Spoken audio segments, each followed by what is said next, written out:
Howdy, welcome back. So today we're going to look at a new Pietta 1860 Army in the Old West finish.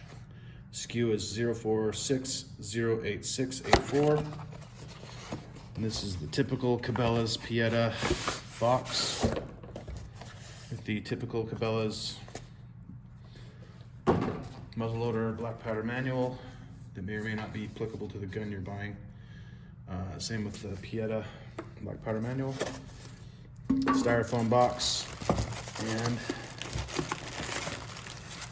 that's what you get, at least from Cabela's. So let's take this out of the plastic. It's been wiped down a little bit at the counter because I wanted to check the timing and the fit of the grips, but you can still see that it's quite oily. So this is the Old West finish, which is their attempt at a antique style finish, and they do a reasonably good job. There is some authentic rust. And it's generally an attractive finish. They also have the old silver. You can check my 1851 Navy old silver video for Pietta's old silver. And I'm not sure exactly what the intent of that is to be, but it's definitely not nickel. It's not as durable as nickel, and it's not stainless steel. So it's more of a pickled silver finish that's supposed to age, I believe, in a more sort of an authentic way. But this is the Old West finish, and it's basically been distressed. You can see that it's relatively evenly, if I get this focus here, evenly distressed. Unlike real guns, they don't usually wear in a very even way, but they've done a pretty good job about, you know, the places where you wouldn't actually get contact with your finger or your holster or your whatever, like around the screws. It still has the, you know, case hardening or the bluing around those parts. The barrel is, let's get a little bit closer and get it to focus here. So it basically makes the engraving on the cylinder stand out more than it normally would, which is kind of interesting if you like that kind of two-tone effect. It's kind of a moderately aged, at least this one is. I kind of find it attractive. I don't like these 4-screw varieties, but that's just what you get. And you don't throw a fit. So, as you can tell, compared to an original, this is an original 1860, it's moderately similar, at least in this particular case. So, the original actually has a little bit more blue, at least this one does, but the cylinder on the original is completely free of finish, basically. And I understand that that's common on a lot of these old Colts because they used to just take the cylinders off and throw them in a coffee bucket to clean them, and it removed lots of the original finish. But, you know, overall it's, the barrel assembly looks somewhat similar. It's got kind of the same sort of splotchy bluing.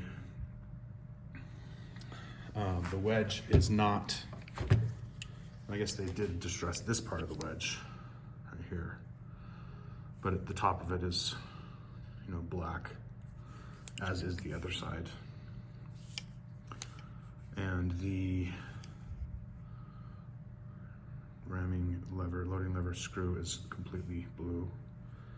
And there's a little bit of abrasion. I think they probably tumbled this in a stone polishing bucket or something. bottom of the grip is, you know, the metal is worn, but the wood isn't. So it's a little bit of an imperfection right there with the finish or the fitting. But the rest of the grip on this one is nice. The other one had kind of sharper edges on the inside here. The other one I looked at, that is. This one is nicely fitted along both front and back strap. And overall, it's looking good. So let's wipe it down and punch the bore and the chambers, get the oil out of there, and then we'll take a few shots. One thing I do like about these more recent Piettas is that the billboard on the barrel, although they should put it underneath like a birdie does, I believe it's being laser engraved now, and it's much, much more shallow and much less pronounced. Like if you get it in the right light, you can't even see it. You have to kind of see the reflection in order to see that. Same with the other side. It's much less pronounced, and it's definitely not as deep as it used to be. So that's an improvement. This one, the action on this one is a little bit rough, but there's a little bit of a hitch right before you reach full cock. But it's actually just messing around with it at the counter and here, it's actually wearing in. And it's timed properly, so you know when you reach full cock, the hammer doesn't move further back than that, and your bolt has dropped and everything's all in alignment. So should be a good shooter like most of the Piettas of recent manufacture. And just for comparison, this is the non-aged Pietta. This is one about probably 5 years old, and nicely glued with the fake case hardening, whatever you want to call it. Looks good. And these are really good shooters. This is one of the ones that I did 100 shots without adding any lube or cleaning or anything in my quote black powder torture tests. But you can see how the previous stampings are, you know, roll marks that raises the metal out of the letters, and they are much deeper and more, you know, more annoying. So I hope they're going in the right direction, and they eventually just take that off eventually or put it underneath the barrel. I measured the the barrel outside diameter near the muzzle of the replica, and it is identical to the original. It's 0.674 or so, depending on where you put it. So within 1,000th of the original. That's cool. Very faithful reproduction in that regard. The cutout for the ball and the cone, you know, loading bullets is much, much more aggressive on the original. And you can see that this curve right here, this contour right here, there's a flat here on the reproduction, and that's kind of a sharper line.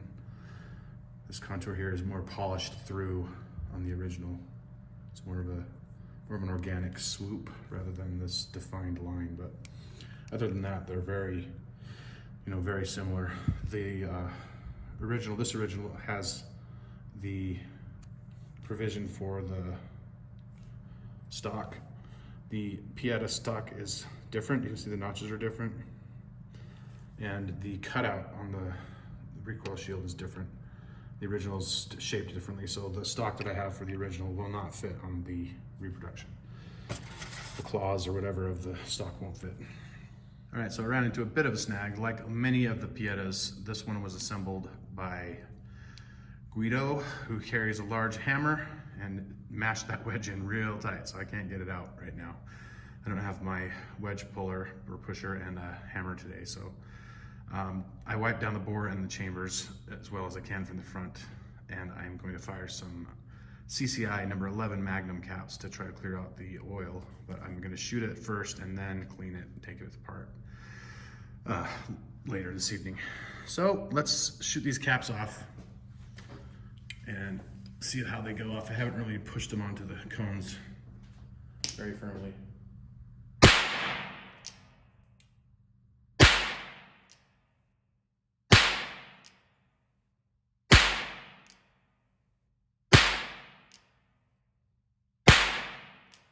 Well, that much of it works. All right, let's load it up with 30 grains of, I think this is GoX triple FG and some Remington number 10 caps, which I'm not using to just blow the oil out because they're rare as hen's teeth right now. And a Hornady 454 swaged round ball. All right, load it up. First shots, hopefully, with the 1860 Pietta Old West finish. 44 caliber. I'm gonna aim at the bottom of that top central plate. I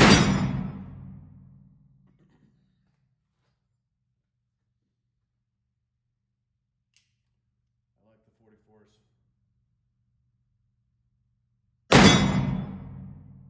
that to the right.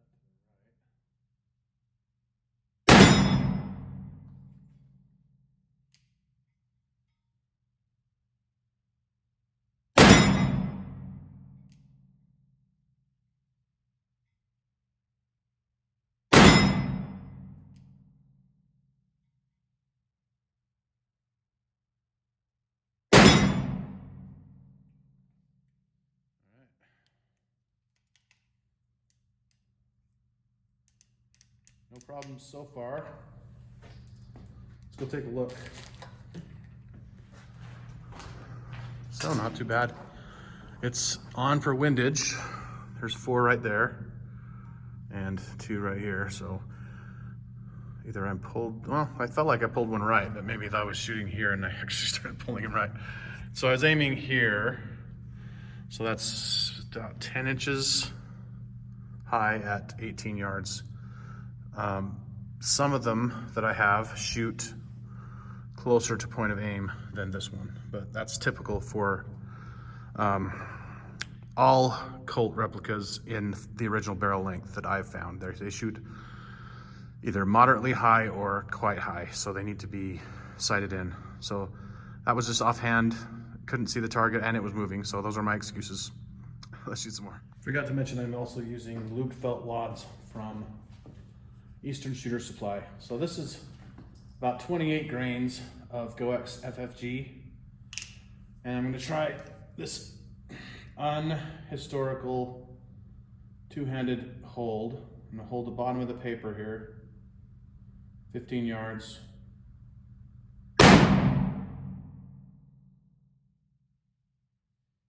See if we can get an idea of some sort of accuracy. That one felt good. It was a 10, I can see it. One I might have pulled left, but it looks like it's also a 10. It was the left side of the bullseye, but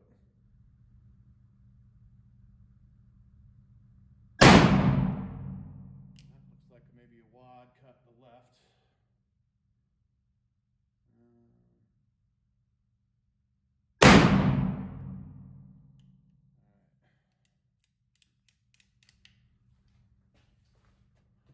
Let's check that out. Yeah, so wads and ball are causing havoc, but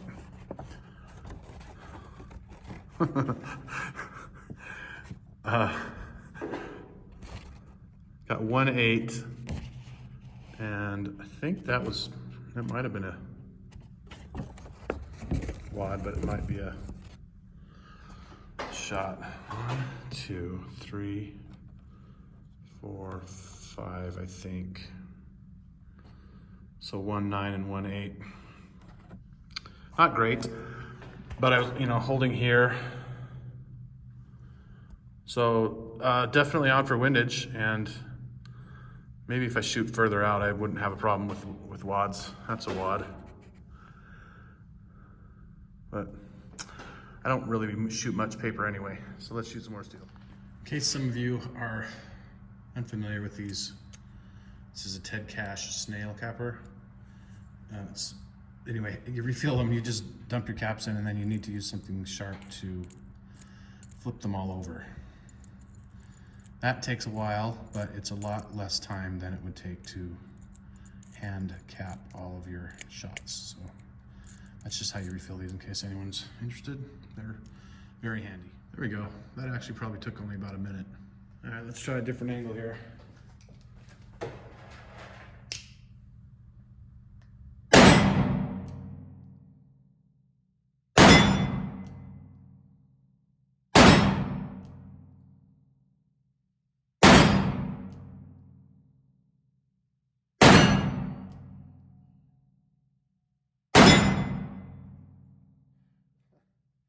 That is a lot of fun. I tend to forget how fun these things are. So that 44 indoors is a different frequency than centerfire smokeless cartridges. It seems like a lower frequency, and it's more of a big boom. It's very nice. There's nobody in here. This is a locked range, so I can point back this way. So I'm liking this thing.